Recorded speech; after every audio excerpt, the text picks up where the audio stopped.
kita akan terapkan di semua form input yang ada di sini. Oke, value-nya ada di sini. Nah, selanjutnya kalau kita sudah membuat value, kita perlu membuat action yang lain, yaitu onChangeText. Karena kalau kita sudah ngeset value seperti ini, kalau kita ketik apapun di sini dia tidak akan berubah. Nah, malah seperti itu, malah kedip-kedip nggak jelas. Kita masukkan J, kehapus lagi, J, kehapus lagi, seperti itu. Kenapa seperti itu? Karena kita belum mendefinisikan cara untuk merubah value ini. Nah, kita harus bisa ngerubah value ini nih dengan cara kita tambahkan onChangeText. Jadi kalau teksnya sedang berubah, nah apa yang akan kita lakukan? Yang kita lakukan sederhana saja.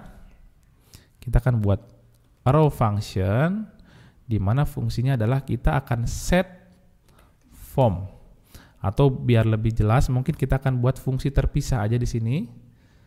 Nah, kita akan buat fungsi terpisah supaya terlihat apa yang sedang kita lakukan. Oh, baik, ini use effect-nya tidak kita pakai lagi ya, kita hapus dulu.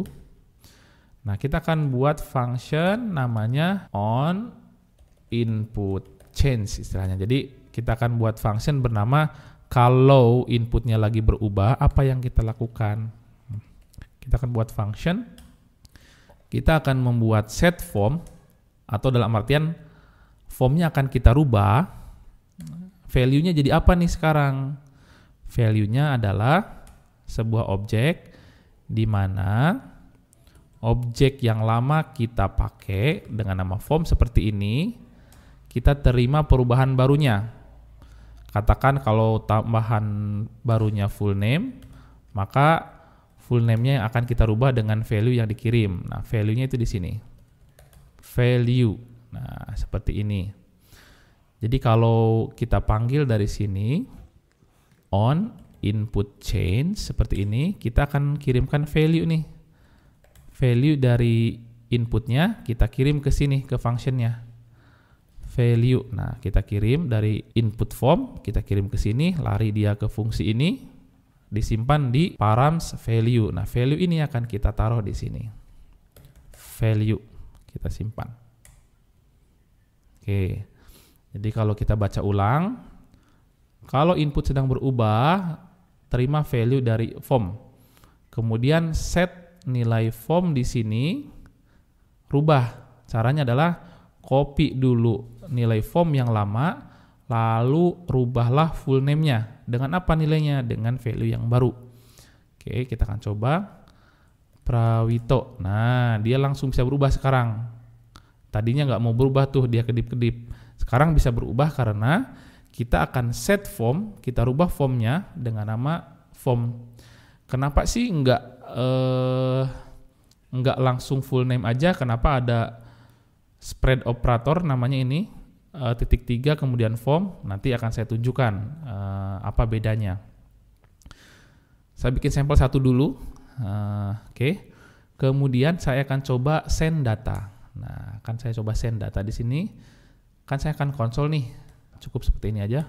Form. Nah, form ini adalah sebagai datanya. Ada full name, ada email, ada password. Sekarang kita simpan.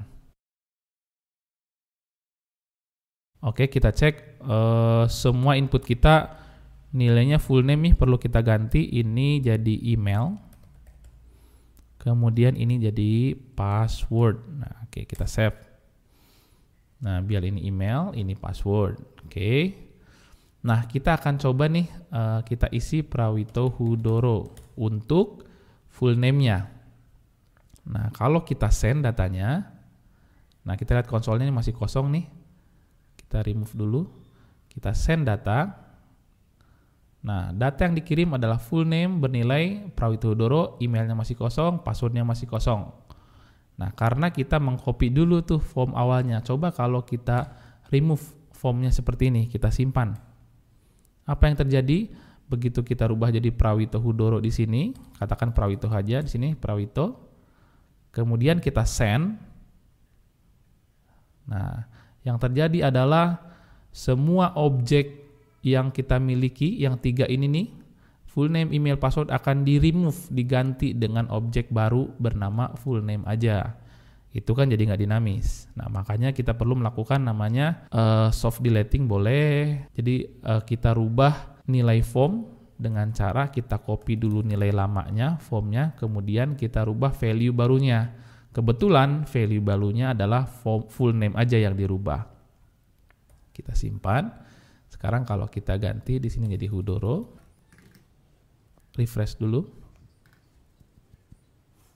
Nah, supaya kalau kita nge-refresh tidak bolak-balik seperti ini, karena kita lagi perlunya di halaman ini, kita untuk sementara bisa ngerubah dulu nih di routingnya. Nilai dari halaman mana sih yang pertama akan dibuka, kita bisa menambahkan di sini Stack Navigator. Kita bisa menambahkan initial root name di sini.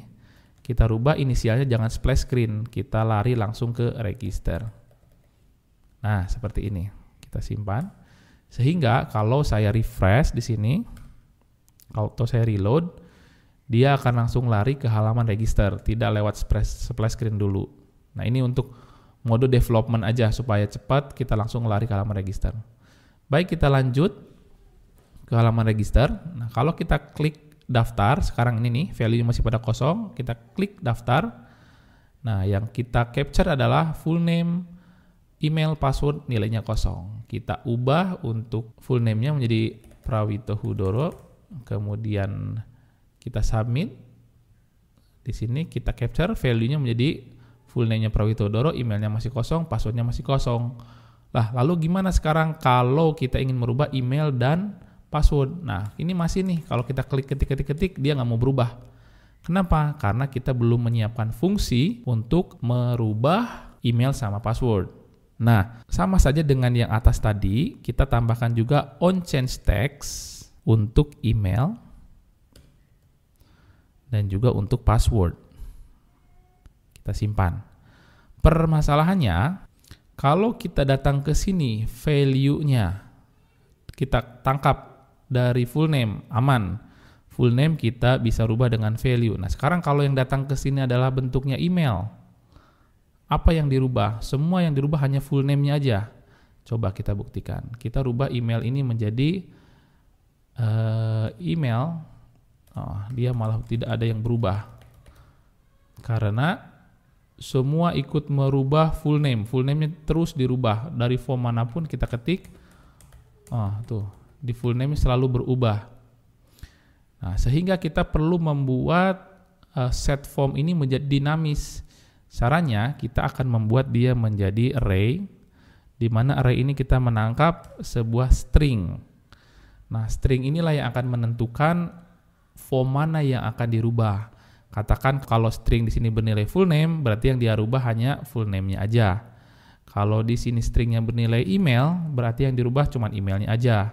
Kalau di sini bernilai password, yang dirubah cuma passwordnya aja. Nah, itu menjadi dinamis. Nah, sekarang permasalahannya ini caranya gimana nih untuk membuat string ini dinamis? Caranya kita kirimkan value tambahan. Di sini, params tambahan. Selain value, kita juga mau menambahkan inputnya. Input yang mana yang dirubah atau form yang mana yang dirubah. Nah, di sini. Ini input. Menjadi dinamis nanti. Kita tambahkan lagi params baru bernama input yang akan dikirim dari sini. Tidak hanya value yang kirim. Kita harus mengirimkan string untuk input mana yang dirubah. Kalau ini untuk full name. Nah, kalau yang ini untuk email. Kalau yang ini untuk password. Nah, seperti ini. Full name, email, dan password. Nah, sekarang kita akan simpan. Kita akan refresh. Ke close. Oke, kita akan coba submit dulu. Submit, kita akan terima value-nya masih kosong. Nah, kita clearkan dulu. Kemudian kita isi nama lengkap Prawito Hudoro. Oke, kita submit. Nah, kita meng-capture full name-nya dapat, emailnya masih kosong, passwordnya masih kosong. Kita tambahkan email prawitohudoro@gmail.com. Kita send daftar. Nah, sekarang kita udah capture nih full name, email, passwordnya masih kosong. Nah, kita isikan password nih. Katakan kita isikan 1, 2, 3, 4, 5, 6, 7, 8. Nah, password seperti ini. Kemudian kita klik daftar. Oke, ke capture semua sekarang. Prawitonya ada, full name-nya, emailnya ada, passwordnya ada. Semua sudah kita tangkap datanya di sini. Nah, namun satu lagi yang kurang di sini, password itu biasanya bentuknya titik-titik, dot, jadi tidak kelihatan. Kalau sekarang kan kalau gini kebuka semua nih. Nah, ini baiknya kita sembunyikan dengan cara kita tentukan nih tipe dari formnya apa. Kalau ini kan teks biasa nih. Kalau password harusnya jangan teks biasa, tapi kita isikan di sini di input password ini kita tambahkan props secure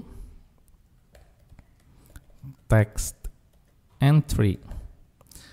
Nah, kita buat true atau false. Kita akan buat menjadi true. Artinya kita definisikan input ini sebagai input yang secure. Nah, sehingga dia akan berubah menjadi dot. Dia tidak nampak lagi teksnya apa nih. Nah, seperti ini. Passwordnya tidak akan kelihatan lagi sekarang. Kalau kita submit, daftar, nah passwordnya masih kesimpan sama kita. Tapi value-nya tidak kelihatan di form ini. Nah, mungkin di next-nya juga kita bisa menambahkan icon mata di sini untuk show hide untuk passwordnya biar bisa dilihat, kemudian di hide lagi seperti itu. Namun kali ini cukup sampai di sini. Nah, formnya udah ready. Kita sudah menyiapkan form yang siap dikirim nantinya. Sehingga nanti di fungsi send ini, send data di sini kita tinggal menambahkan katakan calling API. Contohnya mungkin Axios, Post. Nah, tinggal kita kirimkan datanya nanti.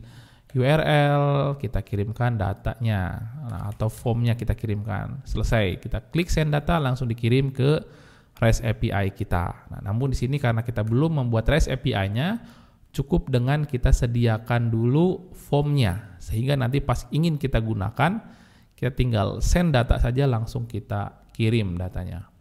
Oke, ini sudah tidak kita pakai, kita hapus, kita save lagi.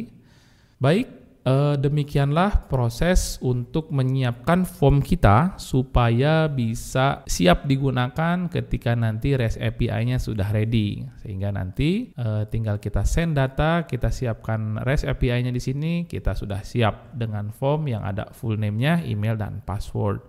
Baik, demikian tutorial untuk form data, semoga bermanfaat.